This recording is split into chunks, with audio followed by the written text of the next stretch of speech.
Olá, bem-vindos ao programa Teorema aqui pela UX TV, a TV educativa da Universidade de Caxias do Sul, parceira do canal Futura. O Teorema sempre propõe um tema e traz convidados, juntando as visões de um professor e pesquisador com estudantes. E o tema de hoje é esse que a gente acompanha agora.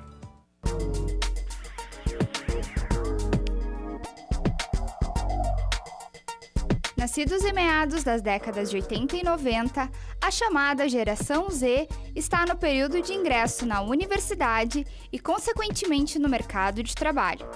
Alguns estudos revelam que a rapidez de pensamento e a incapacidade para linearidade pode facilitar muito em determinadas áreas. Porém, em outras que exijam mais seriedade e concentração, os mesmos podem sofrer algumas dificuldades. Quais áreas, então, são as mais adequadas para esses jovens? O que o mercado de trabalho tem a oferecer para eles? Esta é a questão do teorema de hoje. O mercado de trabalho e a geração Z. Mas também a gente faz a seguinte pergunta: é possível rotular uma geração? Vamos começar pelos estudantes que estão aqui hoje no programa. Bem-vindos, né? Temos o Henrique, que é da área de Ciências da Economia, Henrique, aqui da UX. Sim, boa noite. E a Priscila, que é de Tecnologias Digitais, né? Tudo bem. E o Lucas, que é da Neurociência, né? Doutor, professor. Vocês acham que é possível dizer o que é essa geração Z? Boa noite. Cada autor define as gerações com um certo período, mas o que eles mais entram em concordância é que a geração Z, atualmente, são as pessoas que têm de 9 a 29 anos. A geração anterior, que é a geração X, são as pessoas que têm 29 a 49 anos. E a geração antes dessa, que são os Baby Boomers, a geração pós-guerra, são os que têm de 49 a 69 anos. E, para mim, a principal diferença entre essas três gerações é o que elas veem, a visão delas do sucesso. Porque, para as pessoas da geração Baby Boomers, o sucesso... Como é que chama essa geração? Baby Boomers. Que vem depois da guerra? Isso. Que tem esse nome por causa que os soldados, todo mundo voltou da guerra e daí começou a... É uma influência... Uma denominação bem de influência americana. Pois é. E o importante para essa geração era a estabilidade. Ver nossos pais, até avós. Eles entravam numa empresa, o importante era seguir essa empresa praticamente toda a vida, construir uma família, ter filhos, e chegando lá nos 60 anos, se aposentar e fazer o que eles gostam, o que eles querem. É o modelo que nós herdamos, né? É um modelo que costuma estar presente na cultura, né? Porque como quem está se aposentando, ou em vias de se aposentar, é dessa geração, né? É o que aparece como sonho de aposentado. De projetar uma estabilidade lá no futuro. Exato, e sair para pescar e depois ir para a praia quando aposentado. E Priscila, tu acha que é assim ainda esse modelo? A gente está seguindo ele ou já está mais elástico esse modelo? Na verdade, eu acho que é totalmente diferente, assim, pelo menos a visão que eu acompanho, a minha visão principalmente, né? E eu acho que devido a essa mudança ali que o Henrique comentou, a grande influência foi da tecnologia. O surgimento da tecnologia, da internet, mudou tanto a nossa forma de pensar como de agir. Então, de repente, talvez a gente não planeje tão certinho, eu quero chegar lá, mas eu sei que eu quero ter um futuro bom. E talvez eu já pense, eu quero ter um futuro bom, então eu tenho que fazer agora, não vou esperar para amanhã, né? Então, é uma coisa mais rápida, eu acho. A gente até comentou numa cadeira na faculdade esses dias que a gente não tem aquele tempo de estudar, trabalhar, uma sequência, né? Tudo acontece ao mesmo tempo, é tudo uma reviravolta. Tu te encaixa dentro de uma geração, tu acha? Eu acho que, assim, pensando nas características que eu conheço de geração Z, eu me encaixaria nessa questão de ansiedade, agitação, talvez tentar ser multitarefas, assim, de fazer e de não esperar. Eu penso muito no futuro, né? Não espero. Eu quero fazer agora. Se tem uma mudança no trabalho, por exemplo, foi me listado, tu precisa mudar isso, eu quero já mudar amanhã e eu também quero uma promoção logo. Certo. Não tem essa espera. E eu acho que a geração Z seria mais ou menos isso mesmo. Tu tens uma monografia nesse sentido, Henrique, estás trabalhando? Sim, minha monografia relaciona a qualidade de vida com o trabalho nas últimas 3 gerações, que são a Baby Boomers, que eu comentei, a geração X, que é entre essa que eu comentei e a de agora, que, seguindo o pensamento, o valor, a definição de sucesso dessa geração é tu ser jovem e rico ao mesmo tempo. Isso da X. Isso da X, da geração anterior X. a Z. Uhum. E o que eles buscavam era trabalhar cada vez mais, cargos de chefia, trabalhar até fora do trabalho, e daí que saiu a expressão workaholics, que é viciados em trabalho. E o que nós temos hoje na geração Z, a visão de sucesso, né, que se tem hoje em dia, é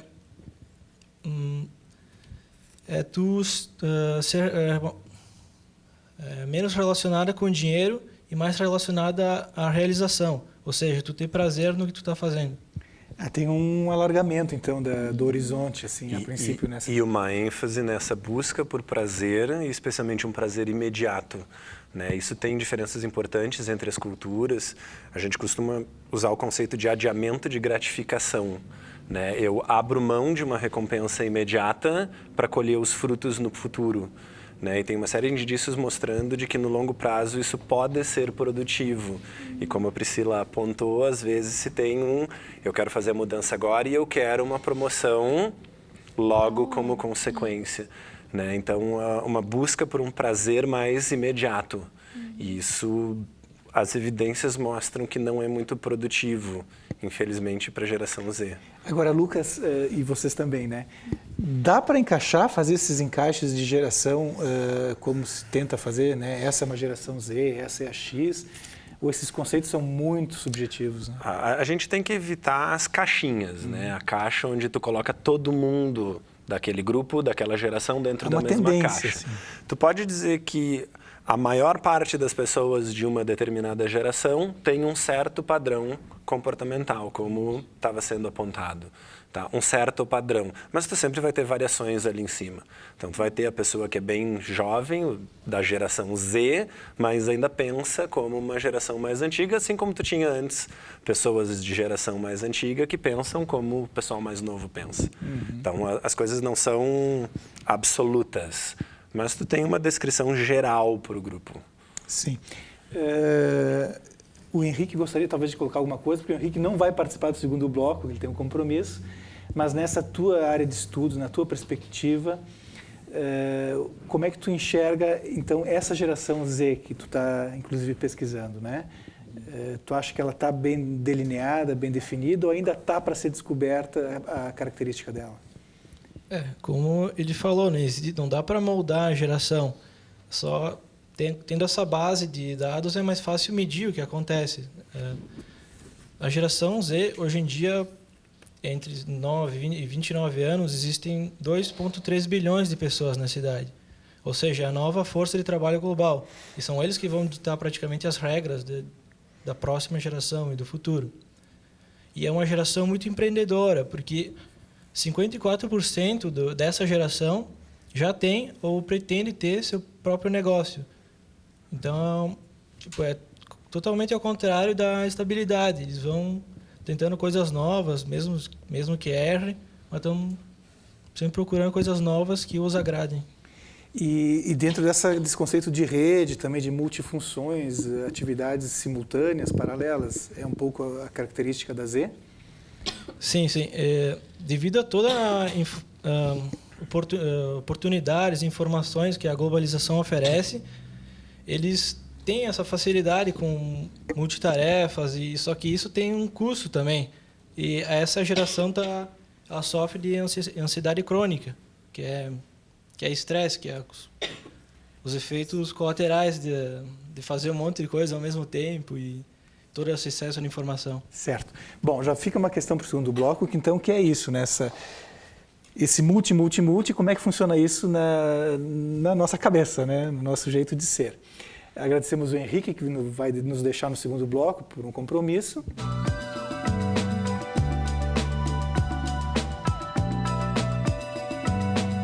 Mercado de trabalho e a geração Z.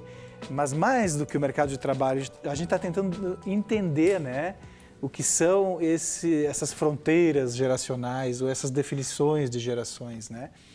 E então, a geração Z, ela consegue lidar com essas multitarefas, professor?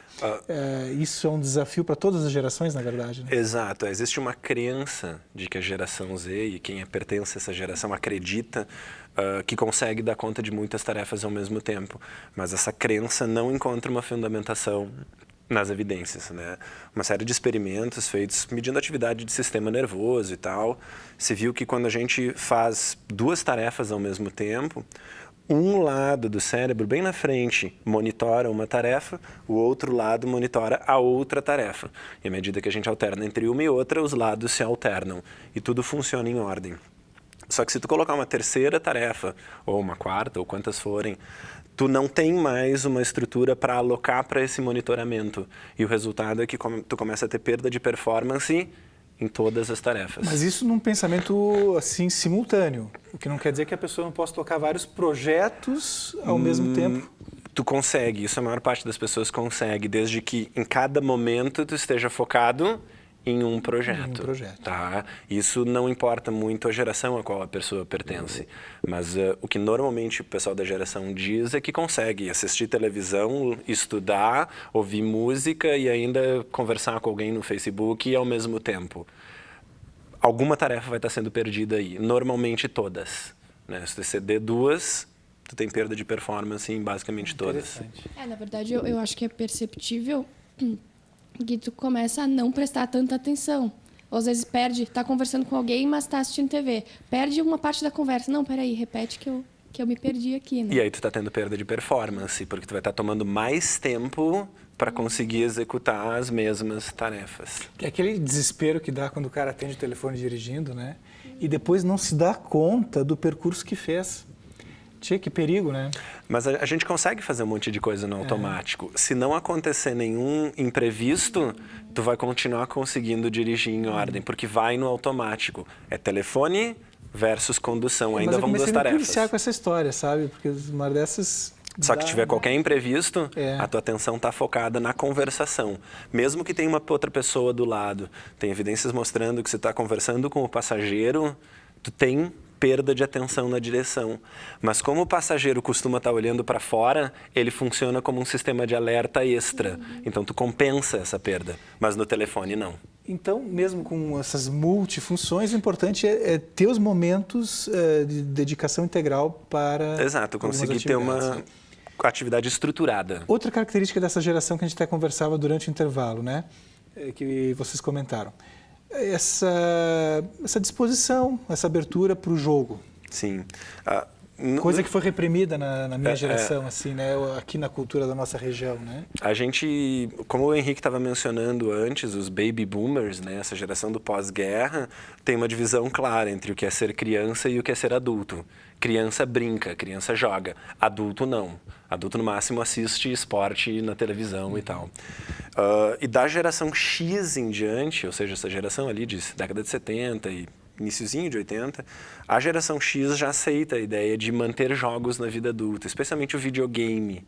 Né? Os maiores consumidores de jogos eletrônicos não são os adolescentes ou as crianças, é o pessoal na faixa dos 30 anos em diante, é o pessoal que gasta mais dinheiro comprando. Consome, né? Exato, também tem mais dinheiro para comprar.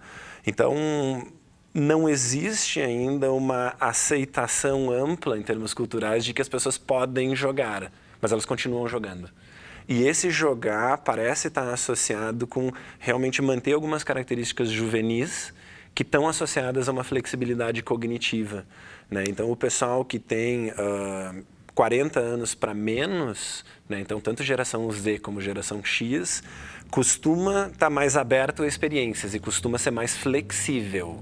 Mas o pessoal da geração X ainda é flexível, mas mantém o foco. O pessoal da geração Z é flexível, mas às vezes se perde. Para mudanças, né? Exato. Em tudo, na verdade. Exato. Porque as pessoas às vezes não aceitam mudanças e acabam ficando ali no seu... Então, essa abertura, essa flexibilidade em relação ao trabalho, né?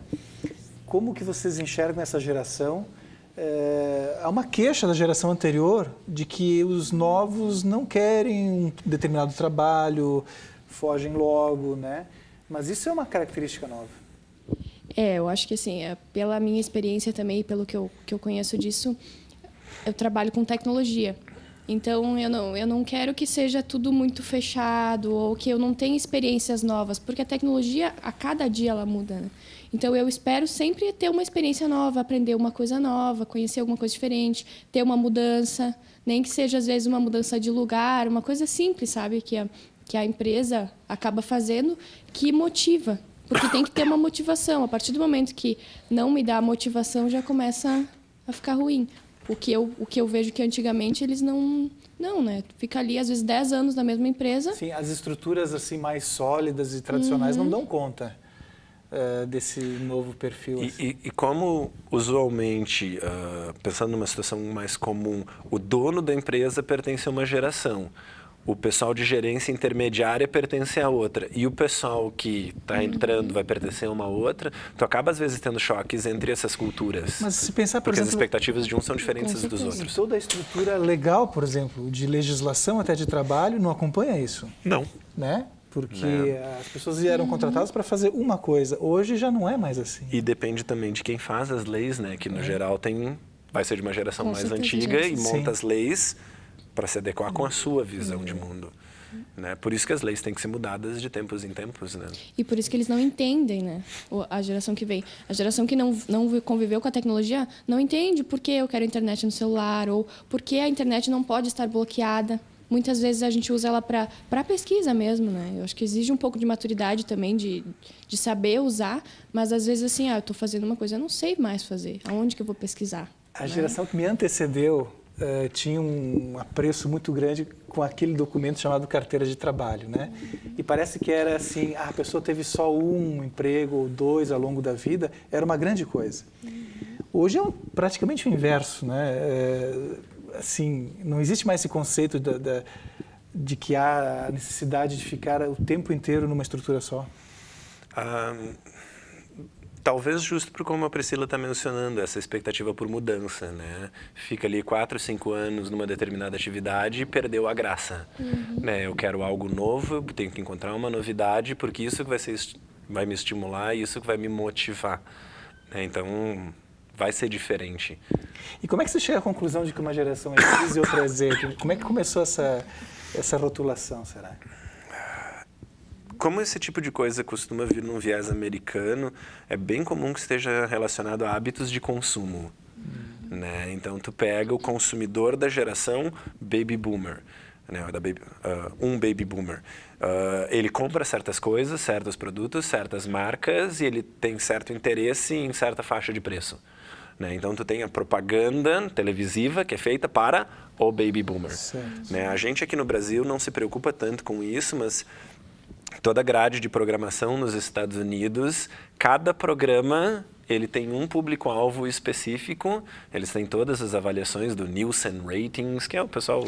Bom, e é daí que vem o termo grade de programação. E daí cada programa vai ter os seus patrocinadores, como funciona aqui, mas eles prestam muita atenção em faixa de idade. Coisa então, possivelmente que aqui não é essas tanto. definições vêm o mesmo da parte do consumo, das Exato. pesquisas. Tu precisa entender o consumidor de maneira mais clara e daí tu começa a descrever. E no que tu descreve, tu percebe que tem diferenças de geração. Né? E daí tu começa a extrapolar para outros contextos. Priscila, que tu é da tecnologias digitais, né? A tecnologia mudou tudo, mas cada geração conviveu com uma tecnologia nova no seu tempo, né? Não há também, tu acha assim, uma sobrevalorização da questão da rede, da tecnologia? Eu acredito que talvez sim, depende do ponto de Porque vista. imagina a geração que se relacionou com a energia elétrica.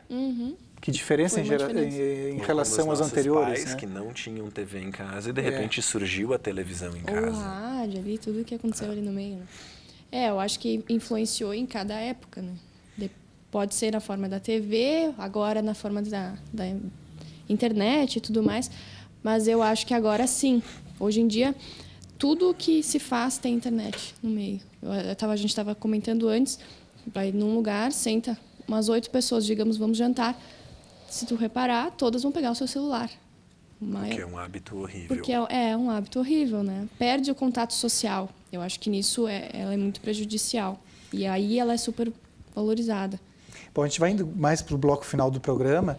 A gente nunca consegue fechar o tema, né? Porque são tão abertos e nem dá conselho nenhum. Mas se a gente pudesse partir mais para a prática, assim, né? De que reflexão se poderia lançar para essa geração em relação ao mercado de trabalho? Né?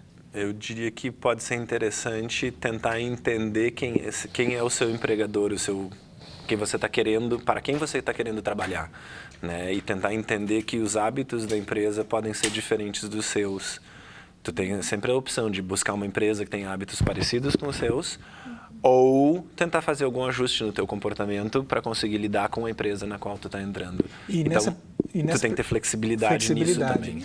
E nessa perspectiva, há também a questão de ser um independente, né? Um empreendedor, um produtor de forma independente. Sim, que daí, bom, tu tem a flexibilidade aí quase infinita, mas tu vai ter que vender o teu produto para alguém que às vezes tem um perfil mais tradicional, tu vai ter que entender igual esse público. Então, só daí faz a diferenciação entre o que é produzir o teu produto e daí comercializar, tentar lançar ele. E eu acho que, ao mesmo tempo, a empresa tem que entender quem vai contratar, né? Então, se a empresa vai contratar essa geração nova, tem que talvez entender um pouco mais, que de repente nem todos vão querer se adequar, né? Então, vai ter que ter um perfil de empresa um pouco diferente. Que hoje em dia eu acredito que a maioria ainda não entendeu ainda, né? Ainda não abriu, né? Ainda não abriu, estão meio fechados nisso. Mas já tem empresas, e eu acho que principalmente na área da tecnologia, que são os que estão mais nesse ramo, que entendem mais, né? Então elas são um pouco mais abertas. Mas eu acho que os dois lados têm que dar uma ajustada. Lucas, de que geração tu é? Eu devo ser da X, pelo visto. Eu acho que eu sou meio velho demais. Comparado com... Eu gosto de tecnologia, eu uso bastante tecnologia, mas eu estou aprendendo a reconhecer que eu não consigo preparar a aula, assistir alguma coisa no computador ao mesmo tempo. É uma coisa de cada vez. Certo. Eu até fiquei me perguntando uns dias atrás, diante de uma situação em casa, se a conexão com o smartphone, né, chega a tal ponto de a pessoa estar comendo e não sentir o sabor da comida, né, porque está conectada de tal forma que será que está pensando no sabor do alimento, né? É que às vezes também dependendo de como é o ritmo de trabalho da pessoa, é o único momento que ela tem para sentar e de repente ler uma notícia, ler algum e-mail. Então, almoçar conectado é algo comum, porque é quando dá tempo. Né? De resto, a gente está correndo de um lado para o outro. Mas geralmente é Facebook, né? Eu prefiro ler notícia. Por isso que eu acho que exige uma maturidade, né? Dessas pessoas que estão vindo. E eu vejo muito, porque eu tenho uma irmã em casa que é um pouco mais nova que eu, que ela também já está entendendo isso, sabe? Parece que elas estão começando a entender que essa mudança, assim, é boa, mas eu tenho que ter alguns cuidados, eu não posso exagerar, extrapolar, né? Tem que ter os limites ali da tecnologia também. Então, a flexibilidade associada a bom senso. E um bom senso, uma capacidade de mapeamento das situações que são de relações humanas normais ainda. Sim, né? Mas é que às vezes, como se tem essa busca por uma gratificação imediata, e o curtir no Facebook te dá uma gratificação imediata, uma mensagenzinha te dá uma gratificação imediata, tu às vezes fica preso naquela gratificação imediata e tu não consegue prestar atenção no contexto mais à volta. Tá legal. Obrigado a Priscila, obrigado professor Lucas, foi muito legal o programa. Nós conversamos em torno desse conceito chamado Geração Z e o programa Teorema fica por aqui hoje. Muito obrigado.